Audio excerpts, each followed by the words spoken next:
Okay, in this problem, we're asked to find the inverse. That little -1 next to the f means it's an exponent, because remember, f's not a variable. So it's just, we want to find the inverse. So in order to find the inverse, the first thing I'm going to do is rewrite this without function notation, which means it would be y equals x over x plus 5.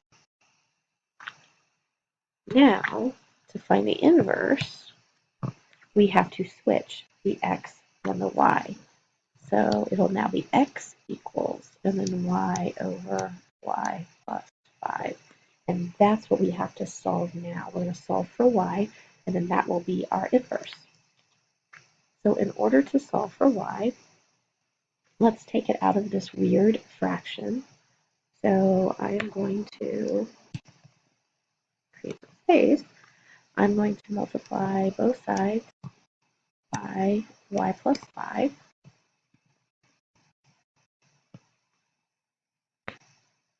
And just to create some more space, let's move over here. So that's going to give me, when I distribute on the left, it's going to give me xy plus 5x. Now on the right-hand side, my y plus 5, those end up canceling out. So I have just plain old y. Now remember, I'm still solving for y, but I have a y on the left and a y on the right. So in order to solve for that, I've got to get them both on the same side. So I'm going to subtract my x over here. That way my y is on the same side.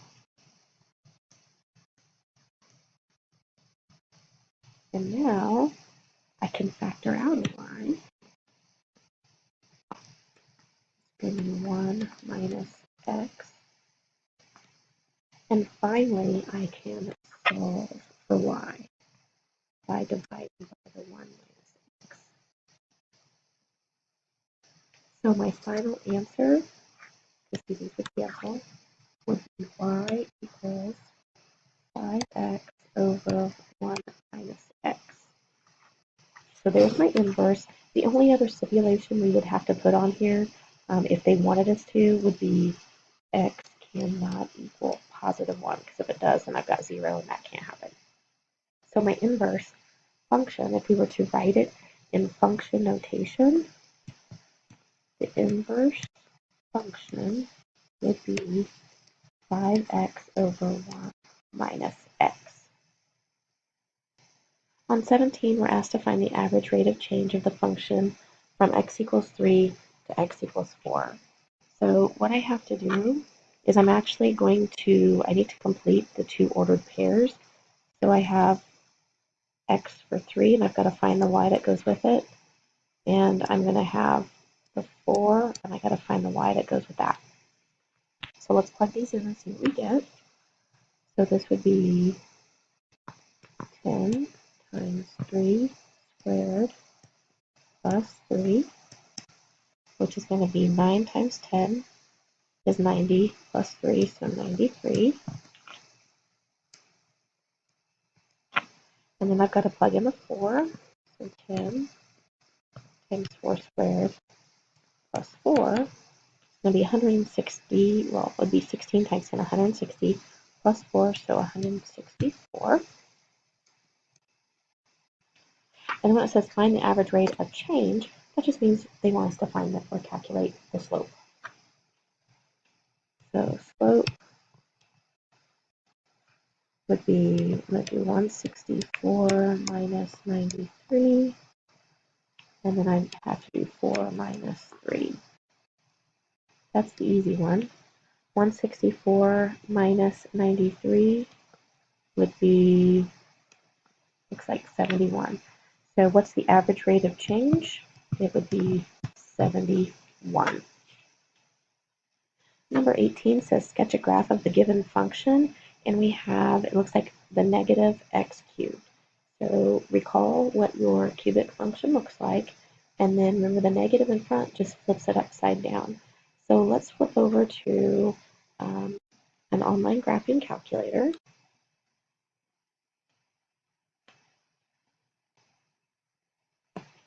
And it's the cubic. Now recall that just the parent function.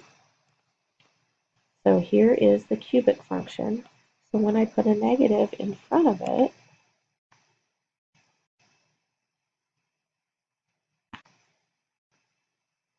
it just flips it. So again, the orange is the parent function. The blue would be what I'm looking for, the negative of that. So let me just remove the parent function. So there you go. There is what your graph looks like, negative x cubed.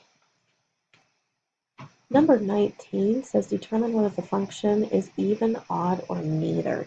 So I'm still here in my graphing calculator, and I just find it's easier to decide when I see the graph. So I'm going to plug in my function of 5x to the fourth. Okay, so there's my graph. I'm just going to zoom in, see if there's anything weird happening at the vertex. No, it's just pretty flat. Okay, so if we were to look at this, if it's even, then it's symmetrical around the y-axis, your vertical axis. So it would be a mirror image. If it's odd, it's symmetrical around the origin, so you would see kind of like a rotation. So this is definitely not a rotation, but it is symmetrical around the y-axis. So this would be an even function. And the last one is number 20. Given the function f, find f of negative 3, f of 3, f of negative a, the negative of f of a, and f of a plus h. So really this is just a substitution problem in disguise. So we are going to substitute. So we're going to have 1, 2, 3, 4, 5 different answers. So let's start off with f of negative 3. So when I plug that in, I have 3 times negative 3 minus 7. So I'm going to have negative 6 minus, minus 7. So negative 13.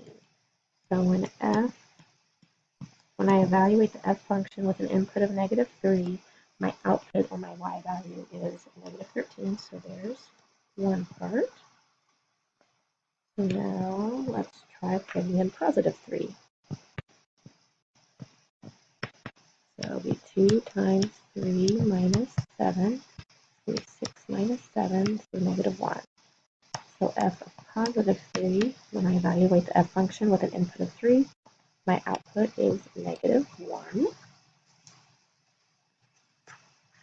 And now we're going to plug in a negative a. I'm going to use the same function. So f of negative a. So wherever I see x, I'm going to replace it with negative a. So 2 times negative a minus 7. Just simplify this up a little bit. Negative 2a minus 7. And that's all I can do because of combined like terms.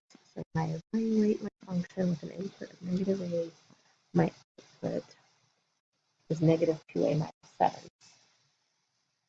Now, the next one says negative f of a, or the opposite. So you can think of this as two different ways. I just think of it as evaluating the f function with a positive a, and then take the opposite of that. So we could do my input is a positive a, so 2a minus 7, so that's just simply 2a, you don't have to have those parentheses, minus 7. Now, if we think of that as just the opposite, or you can think of this as we're taking negative 1 and multiplying it by that function. So if I divide by negative 1, and I divide by negative 1, that's going to give me negative 2a plus 7. So again, you can think of that as just the opposite of the function evaluated at a, or you can think of that as a times negative 1 and just divide everything by negative 1. Essentially what happens is your signs change. And then the last one they have us plug in is a plus h. So f of a plus h, we're going to have 2 times my input of a plus h, and then minus 7. So let's distribute. So 2a plus 2h minus 7. I can't combine any of that, so that is actually as far as I can take that.